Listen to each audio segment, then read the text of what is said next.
Junior Johnson was credited with discovering the draft while on his way to victory in the 1960 Daytona 500. Superspeedway racing would never be the same. Well, it was an accident on my part, and it was something that I didn't know what I'd done. I knew I had something that nobody else had, but I didn't know what it was. And Cotton Owens came by, and I was out on the racetrack. Ray Fox was working on the car. He built a car for the track there, the dog track there, and he had 2 weeks to build a car and have it at the racetrack. And you can imagine how much of a race car it really was. It's almost a street car. But that wasn't the worst part of it. It had a 409 engine in it, and that was really a truck engine. It wasn't a race engine. It was for pulling heavy loads, not running fast. So I was there at a pretty big disadvantage. But anyway, when Cotton came by, I ducked in behind him I wanted to race with him. And unbeknownst to me, all of a sudden, going down the backstretch, I could run all over him half throttle. And I said, I really thought Ray had got the car fixed. We was, 20 mile an hour slow. I went back in, and Ray, he said, well, we've got it running now and all, and I didn't say anything because it did run fast. And I told him, I says, Ray, put me on a brand new set of tires and let me go back out and see how much faster it'll run with brand new tires on it. Well, I went out and I run 3 laps before here come Jack Smith in one of them Pontiacs, and he was the fastest Pontiac of the whole bunch. Well, right along about the flag stand, I picked him up, and about down at the end of the backstretch, I could have passed him. I was all over him going in the turn. So I run him through that turn down in the front stretch and back down the back stretch again, and I pulled off and went in the pits and didn't say anything to anybody, nothing about it. I said, I almost came home. I almost didn't stay down there because the car was so slow. And I said, well, if I stay and I can do this all day long, I might come out of here with a pretty good finish. So I just kind of shut up about the car and went on with my business. And I knew what I was going to do. That when that race started, I was going to go to the front through using the draft of the people that was out there. And it wasn't long I was up there. Junior won many more races over the course of his legendary career, but nothing ever topped winning the Daytona 500. I don't know that I had a special that compared with winning the Daytona 500 because of the way I won it and the disadvantage I had when I went into it. I don't know what you would call it. Is just absolutely miracle that I was able to win that race. 1967, Mario Andretti won the Daytona 500 despite, from all appearances, the deck being stacked against him. First, the engine in his Holman Moody Ford might not have been as powerful as some of the others in the Ford camp. I know that just before the qualifiers, all the Ford engines were coming in, and then I asked the gentleman. I said, "Can I see the dyno sheets on those engines?" Yeah, he says they're all within like 5 horsepower, So they're all tagged. They were tagged like Foyt. It was I said Killia, whatever, and then I just swap a tag and said, "Oh, you can't do that." I said, "What the hell? It's the same engine hookup and everything." So he said, "You can't do that." So I said, "Well, that answered my question."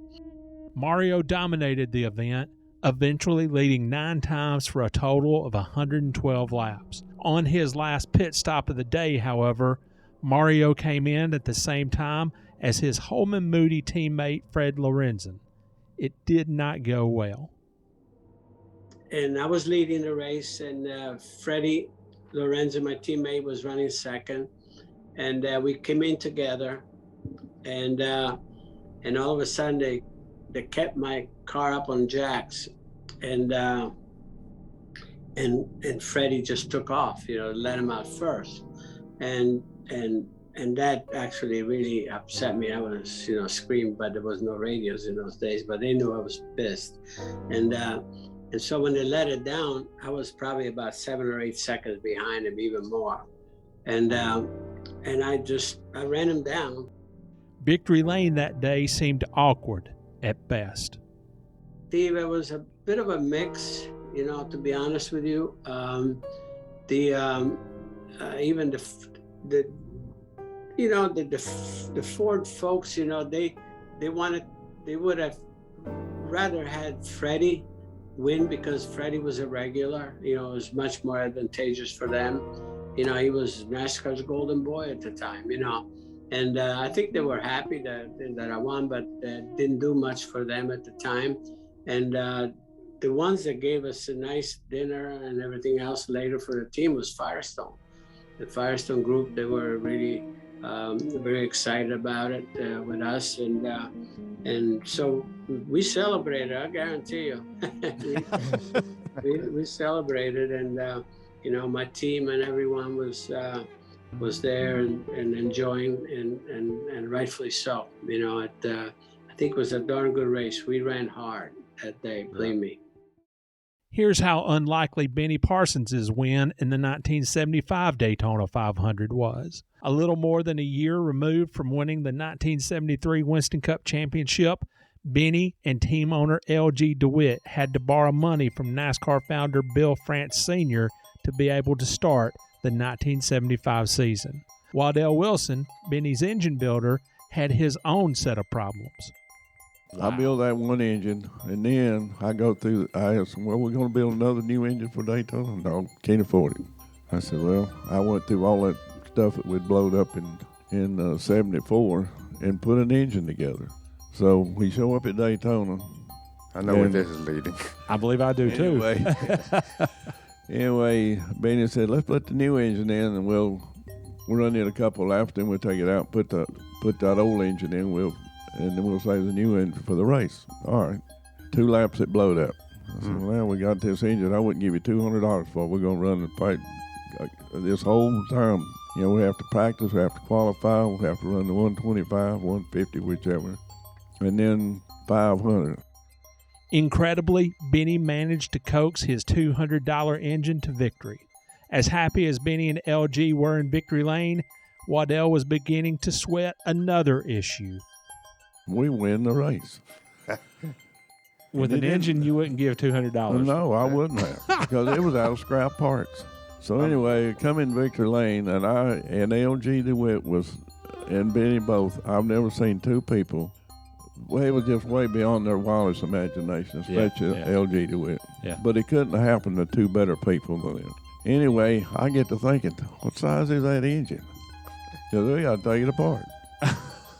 Now, what crank did I put in? Because that was the difference in the crankshaft, the stroke. First, I don't even want to go check it.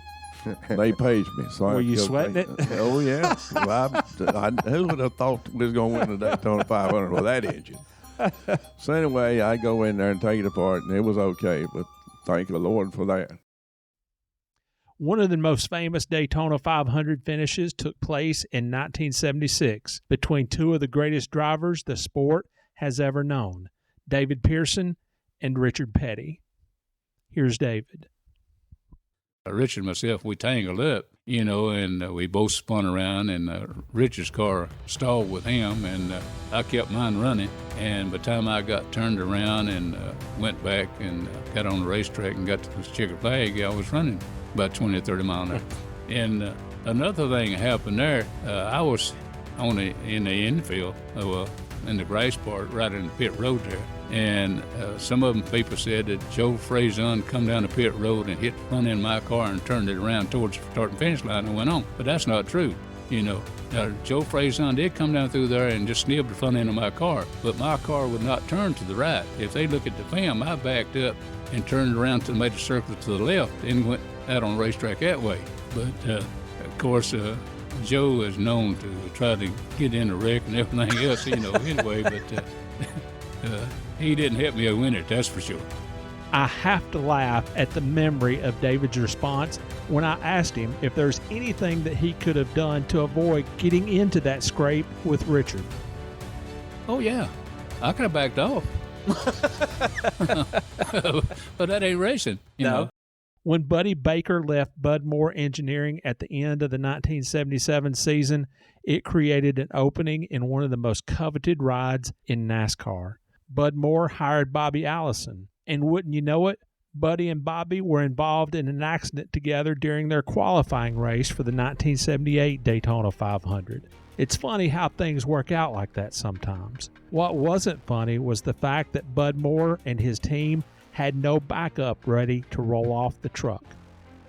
We brought the car back to the garage and we got to looking at it, and I said, boys, we got to fix it.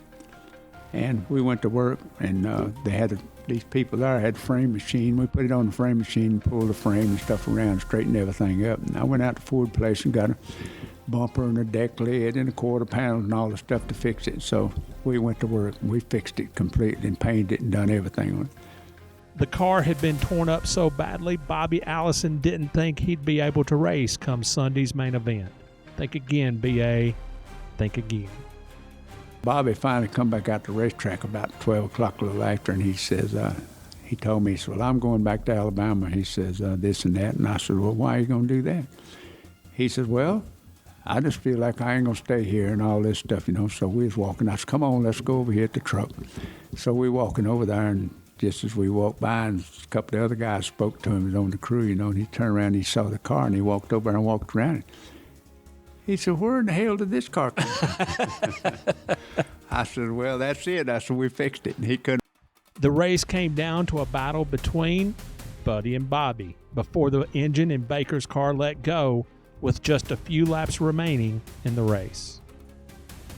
And the race is over. Buddy Baker walked over to me and he said, damn. He said, I got out of that car and you win the Daytona 500. Donnie Allison insists that he was not blocking on the final lap of the 1979 Daytona 500, although it appeared he was taking Cale Yarborough into the infield for a drink and a hot dog at the nearest concession stand. I never thought about blocking in my life. Now, they can say what they want to about the guys nowadays. If I would ever run back and forth across the front of a field like Chase Elliott did, I would have hoped somebody would have wrecked me. Now, when we came through the corner in Daytona Beach, not one time in my mind did the word block ever appear. Now, the only thing I did say, and I say again, I'd say for 100 years, I've done it before. The guy's not getting under me. He can go outside of me, have all the room. We'll never know that because that didn't happen. The story of the fight that followed was one that Bobby Allison told over and over again in one version or another over the years. Bobby would smile that Bobby Allison smile of his and say something along the lines of, I proceeded to beat on Cale's fist with my nose. But then, if you messed with one Allison, you messed with them all. I'm sitting there in the infield, not quite out of the car yet, and I'm saying, I'm not believing this. Here I am the fourth time I should have won. Third time for sure I should have won the Daytona 500. And I'm sitting crashed in the grass. And for a better explanation, I was devastated. I was very, very hurt because here I am sitting there and I'm not going to win the Daytona 500 again. And this is sitting in the car. I'm in the car. I'm not out of the car yet. Well, then Cale got out and I got out and we said a few choice words. Well, that was the end of it. Well, here comes Bobby driving up. And Cale turns away from where I'm at. We're probably 6 foot apart or more. And he starts to Bobby. Well, he walks over to Bobby and hits Bobby. I ran over to him and I grabbed him by the arm. I spun him around. I said, if you want to fight, yes, OB, I'm the guy you need to be fighting with. Back on pit road, a handful of Cale Yarborough's pit crew members started heading to the accident site to join the fray. Never mind the fact that it was at least a mile away, and the fact was the fight would have been broken up long before they ever got there. But team owner Junior Johnson and crew member Jeff Hammond, they stayed put. Junior hadn't said anything. And he kind of like everybody else, he kind of looked up at the announcers, the speaker. Henry Benfield, Charlie Reed, there was one other guy, took off running toward turn 4. And I started to go, and I remember for whatever reason, I said, wait a minute. That's a long way. It was more importantly, I knew what's Junior doing. Yeah. And Junior took his radio off and went over and put it back in the little container box and started picking the rest of the stuff up in the pits. Junior did? Junior did. Wow. And I started doing the same thing. I picked our stuff up just like, we do on any other Sunday, and started loading our stuff up. There's nothing I can do. It's over. It's done. Buddy Baker had never won a Daytona 500, so Waddell Wilson was going to do his best to help finally push the gentle giant to the top of the mountain in 1980. There was only 3 of us in the shop.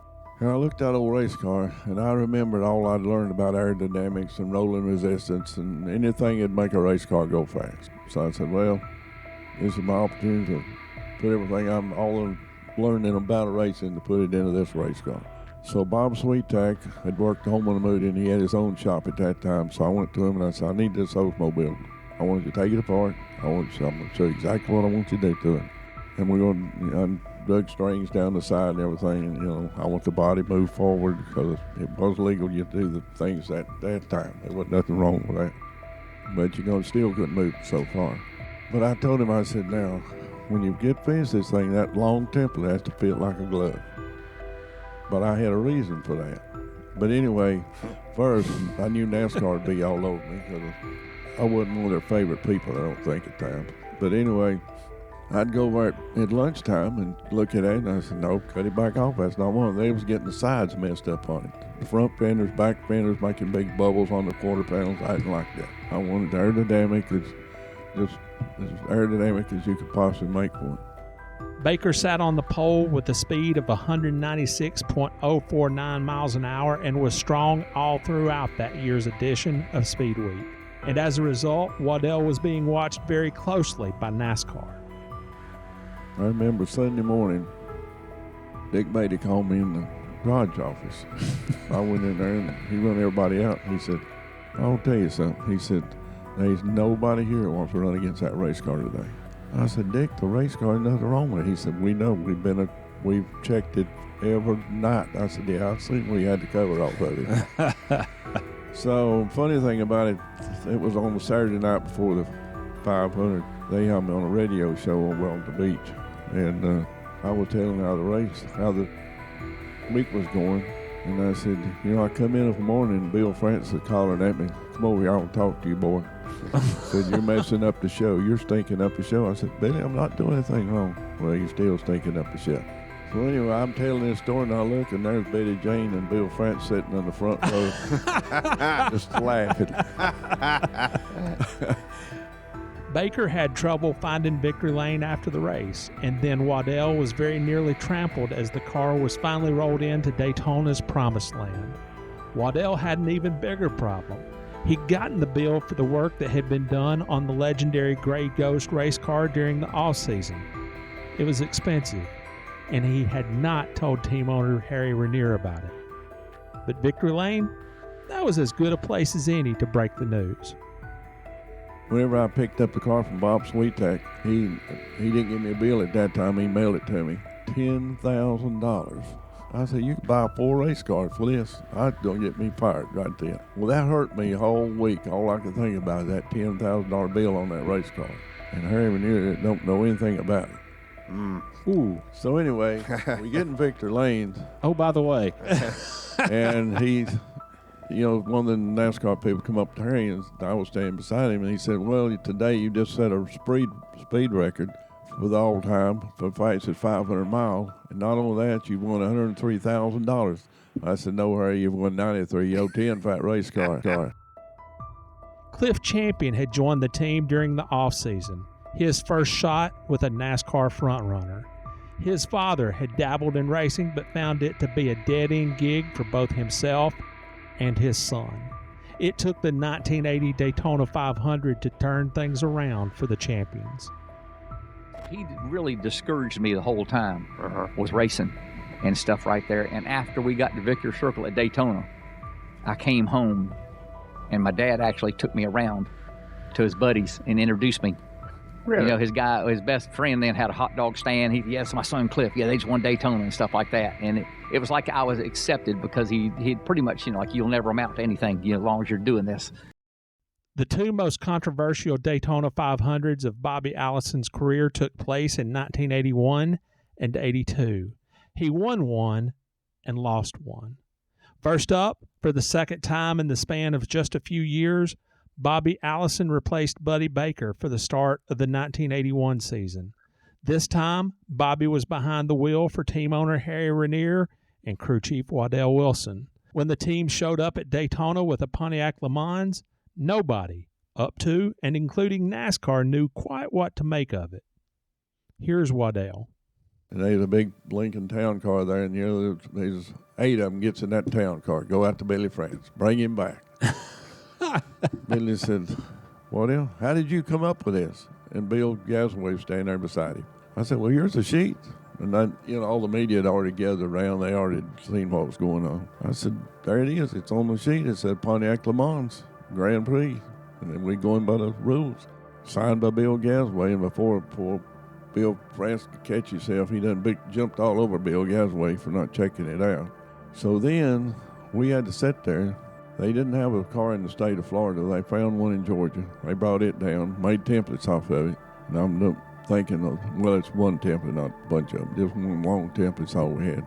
And then we put it on a race car. If we'd have built the race car by the template, it'd have been a lot faster because it was it was all in our favor. Yeah. But the way we put the sheet metal on it, it went against us. Bobby dominated the race, leading 21 times for a total of 117 laps before disaster struck late in the race.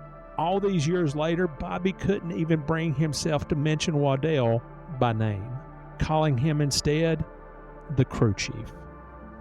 Sunday, the car was just incredibly good, and the crew chief said, well, we can't lead the race, because if we do, they're going to outlaw our car. I said, they're going to outlaw us anyway. No, he says, I'm running this thing. You do what I say. So he says, you got to stay back in the pack until the end.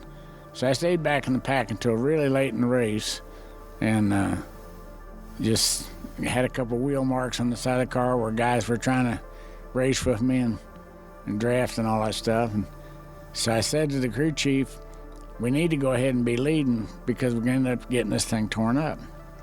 He said, well, go ahead and do what you want to do. So I eased on out front and was sitting there just smiling and ran out of gas. And I was supposed to have pitted with 21 laps to go, and it ran out of gas with 19 laps to go. The crew chief decided not to call me in. Waddell being Waddell, he would not return Bobby's critical salvo. I've always wondered back, what did we do wrong? Did we not figure the fuel mileage correctly? Did we not get the gas in it that we thought we did? There's so many ifs. And then the next thing, he was leading the race all the time, so that's going to burn more fuel when you're out front, but breaking the air. Yeah.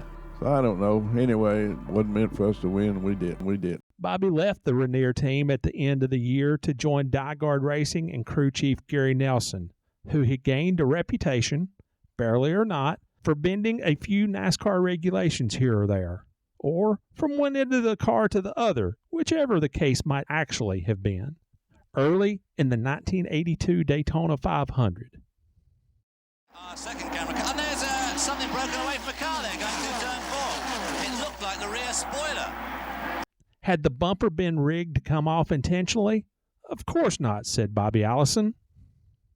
What happened, we won the Clash, and we won the 125, and we're sitting on the front row for the Daytona 500. And Joe Gasaway, Bill Gasaway's younger brother, who wanted to have a lot of authority, but it really didn't, but could pull off this kind of thing, came over to us on Saturday before happy hour and said, I caught you guys cheating. You got to move your back bumper 1/8 of an inch. So we had 1/8. And he made us cut it off the car. I mean, we couldn't bend it or push around. No, we had to cut it off the car and then reattach it. Well, we had a 110-volt wire welder, which did a pretty good job on sheet metal and stuff like that, but it really wasn't what you needed for something like a bumper mount. We'd already won everything, so how could we worry about doing something like this to try to make the car go faster? That was dumb. So, and anybody that thinks that in that way is thinking dumb. Bobby went on to win the 1982 Daytona 500. But here's the rest of the story, according to a roundtable discussion we put together to remember the late, great Cale Yarborough. Cale radioed in, wasn't a quarter into the race. Caution come out, and he said, everything's fine, but I can't get Bobby off me. It's like he's trying to back into me on a caution lap. He's trying to knock his bumper off. That's right. Because they tested with that bumper off. No. And they won the Daytona 500 with that bumper off. No, let me tell you about that bumper deal. But even that was, Cale told us, before it ever happened, Cale said, Bobby's all over me. He's like he's trying to run into me because they was on caution. He was behind him. He said he's slamming the brakes on like I'm going to hit him, and ended up beating us, and we ran second in the 500. What else getting ready to tell you where this let came me from? tell you, the year before, Bobby was driving our car at Talladega. Yep. And we got in a wreck, and well, it didn't wipe us out or nothing, but it knocked the bumper off of the car. Mm-hmm. And then we ended up winning the race. He remembered that, so they had that bumper stuck on there, pop rivet. Yeah, that's it. Because they knocked it off a little ways and then ripped it off when they come on pit road. They took it the rest of the way off on pit road. Yeah, and that was a metal bumper. That was dangerous. Took my Daytona 500 ring right there. The following year, in 1983, Cale Yarborough became the first driver to qualify for the Daytona 500 at better than 200 miles an hour. On his second lap, disaster. Cale went on to win that year's Daytona 500, but the legend of the team's backup car has grown to near mythological proportions. As they say, never let the facts get in the way of a good story. Wasn't going to race it no more until that happened, and that was the only car we had left, so, But it had been tested the month before, and it was every bit. It was the car that Benny went 200 in, right? Yeah. It was that car from the year before. So there's a big, long story about that the car was at a Hardee's at New Smyrna or wherever. Waddell can tell you right now, that car was at the shop, and Greg and Roger Legion? Yeah, Roger Legion. Brought it down to Daytona. In a pickup truck. In a flat trailer. So it was a show car, but... Well, it was a full-fledged race car. We were just going to use it as a show car. Right. Yeah. Okay. Yeah. I mean, it wasn't that's like a fishing story. That thing keeps getting bigger and bigger. Yeah. Another major storyline in the 1983 Daytona 500 centered around this brutal crash involving Darrell Waltrip, winner of the Winston Cup Championship the previous 2 years. And when everything slowed down, I ran to the car. I was the first person to the car, not safety workers, me. And I went in from the passenger side, didn't have windows in them like we do today. And Darrell was slumped over a wheel. And I'm calling him by name, Darrell, talk to me. And I'm trying to say, and I could hear him, he was knocked out. I mean, he was definitely knocked out. And I would say, from the time he crashed to the time I got to him, 4 minutes, 4.5 minutes, something like that. I mean, that's knocked out pretty darn serious. Yeah. And I get in there with him, make sure he's okay, not bleeding anywhere, and he's starting to finally kind of come around. And I didn't want to grab him because I've had EMT training. I was trying to wait on the rescue workers. More importantly, I just want to make sure he's breathing. Yeah. And he was breathing. They got there and they got the cervical collar on him and started getting him ready to get out of the car. They didn't have the means of cutting the roof off, and fortunately, they put the cervical collar on him and got him out and got him on a stretcher, and he was starting to come around. I never will forget the field had come by with a pace car, and he was saying, what happened? Oh, it must be raining. And it was a speedy dry hitting him on the face. He thought it was raining. That's the reason why he crashed. Wow. But I got in the ambulance with him, and he, it took him a while. He said, "Where am I?" And I said, "You know who I am?" "No." "Who are you?" And I'm telling him. And so it's like from the ride from there to the infield care center, he came back around a little bit. But 1985 was the year of Bill Elliott and the Winston Million. As strong as Awesome Bill was in winning that year's Daytona 500, the feel-good story of the race went to second-place finisher Lake Speed. No, forget that. Lake's runner-up effort was one of the greatest feel-good stories in the history of NASCAR. It wasn't until the day before that Lake and Ray Mock Racing owners Butch Mock and Bob Rahilly landed sponsorship for the race. And then, when Lake got to the track the day of the race, he couldn't find his race car. I go to the garage and the car's already gone. Thought, well, they're already going through inspection. So I went over to the inspection area and didn't see the car over in the inspection area. So, I started asking around. I asked one of the inspectors, I said, "Is our car gone through yet?" And he said, "Yeah, it's already done. It's right around the fence over here." And I walked around over there, and there's a sign painter over there painting Nationwide auto parts all over the car. By hand painting this car like they were a big time full sponsor. I mean, they had Nationwide all over the car everywhere, And was the paint dry when you started the race? No, he still painting when I'm there. So there's streaks all over. Okay. So that when the race started, the paint was still wet. Not real wet, but it wasn't dry. Bill Elliott went unmatched that day, but Lake was the best of the rest. The news was about to get even better following the checkered flag. The CEO from Nationwide comes running up to my car, grabs the window net, pulls the window net down, and says, "I don't care what we have to do. We're not taking our name off it." He said, "I promise you we're going to come up with a sponsorship for this thing for the full season." It all led to one of the Daytona 500's most memorable post-race interviews. Lake Speed is here, and he's probably the only fellow in this place who's just as happy as Bill Elliott. You've been down here 3 times for the 500, never finished one until today. Here you're home in second place. Yeah, Mike, I tell you what, I just can't thank the good Lord Jesus Christ anymore, because, it made it all possible.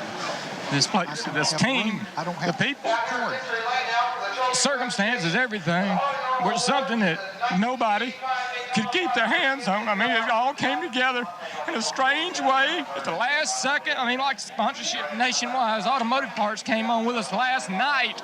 And it's been, we just been dragging it out. Had to have faith and just hold on the whole time. But thank God, thank God it's happened and we're here. McCarner Bob Rahilly is also in tears. You ran all last year without a sponsor. Didn't have one until last night. As Lake said, you guys have got to be thrilled. We're thrilled, and I'm like Lake. We had a lot of things working for us today. The Lord's obviously on our side. It's coming together for the team. Lake came into our lives, and that was a big plus. And we've got a new sponsor that we're working real hard to show them what we can do, and I think we gave a good accounting of that today, and I think we're back to where we need to be. Ken, did you ever see a second-place team that was just as happy as the winners? Here they are. Jeff Bodine and Dale Earnhardt, North versus South, the Yankee and the good old boy. The 1986 Daytona 500 wasn't the first chapter in their rivalry, and it wouldn't be the last. But for this moment in time, it was for all the marbles in the sport's biggest race. He was running wide open to catch me. Yeah. So I said, well, he's burning more fuel. I'm just drafting guys. So he's going to burn more fuel. And we knew it was going to be close to the finish. And so I said, I'll just let him catch me. No big deal. I was confident we had a good car. I was going to be able to outrun him on that last lap. And so it caught me. Now I'm waving him to pass me. I'm slowing down, saving fuel. I'm waving him to pass me. He went past me. I kept waving, and he went past me. He was drafting me because he knew he was going to be tight on fuel. He would not pass me. It was funnier than heck because I slowed down quite a bit. And coming off turn 4, I saw him pull down low, head to the pits, and I started yelling, "He's out of gas, he's out of gas." I said, "Do we have enough?" And Gary said, I hope so. Enough. Yeah, you got enough. Yeah. Do a little drafting. So, I started drafting. I actually ended up drafting with Benny Parsons. I think Phil was out there too. The two of them to the end. But when Dale pitted, because he's pretty darn upset, I would be too.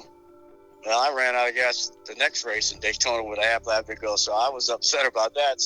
But Dale was upset, and they put some gas in it. He got it fired up, and he peeled out and just blew the engine up right there. He was so mad. Yeah. He didn't blow it up on purpose. He just over-revved it and it blew up. Of course, later on, Bodine and Earnhardt once talked about what had happened that day, but even then, they couldn't come to any kind of agreement.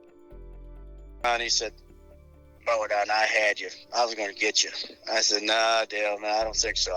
I was saving something." He said, "No, I was going to get you on that last lap." I said, "Nah, Dale, if you tried to pass me, I don't think you would have. It'd just been a heck of a big wreck.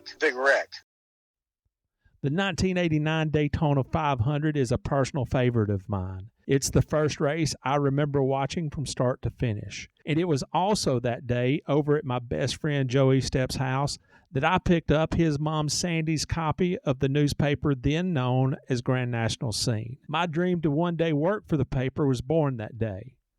But that was the least of Darrell Waltrip's worries as the laps wore down. Finally, with about 54 laps to go, I think it was, we're getting ready to go back to green. And I said, I'm going to come down pit road one more time, put a couple more rounds in the front, top this thing up with fuel. We'll see what happens. Well, we did. Came down pit road, popped her up with fuel, put some tires on her, went back out, and was no more cautions. We went 54 laps green, and that was the best my car had been since we put Hoosier tires on it. It handled right. It drove right. I wasn't bottoming out. Started drafting. Hammond comes on the radio about halfway through the run. He says, if you save us a little bit of fuel, I think we can make it. I said, man, that's 54 laps. Furthest we've been all day, 52. I don't think we can get 2 more laps. I don't think we can get 5 miles out of this baby. But anyway, that's what we did. I drafted. Alan Kowicki was on the same strategy. He was going to try to make it to the end. And he had I didn't know this. I'm racing Kowicki, and I can't get by him. I mean, he's a little better than I was. And all of a sudden, we go in the first turn. He takes off up the hill, and I think, well, ran out of gas. He's out of gas, and there's still like 2 laps to go. So I'm convinced that he ran out of gas. I didn't know he had a flat tire. He had a flat, and that's why he took off up the hill. So anyway, I'm screaming on the radio, the thing's quit running. It's not going to make it. It's blubbering. It's sputtering. It's spitting. It'd get in the corner and cut out, and it'd pick up on the straightaway. I don't know how it made.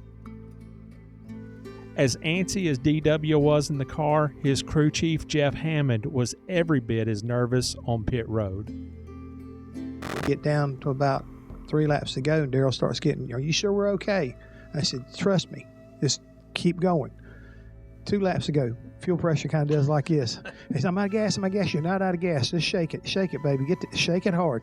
And all I wanted him to do was try to shake the inside of the fuel cell, because what it does, that memory foam is in there, it'll capture fuel particles. And you shake it hard, it'll give you some more of what you think you got. So we kept telling him that. But he came across there and took the white flag and said, I'm out of gas, I don't care. You keep going. I kept telling him, don't let up. He came all the way around. I'll never forget Randy Dort. So he's entering turn 3. He's under his own power. He come off of 4. He's going to be all right, Jeff. He's going to be all right. And sure enough, he came all the way around, wound up winning that race.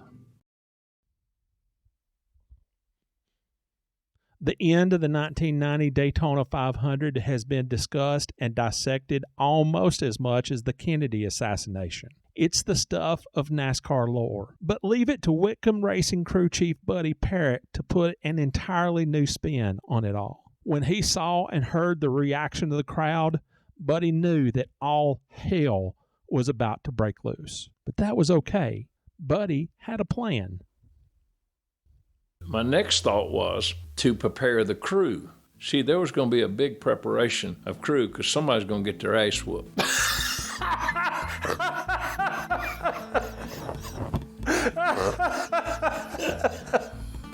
I'm gonna tell you, there was an ass whipping coming, and not by Dale.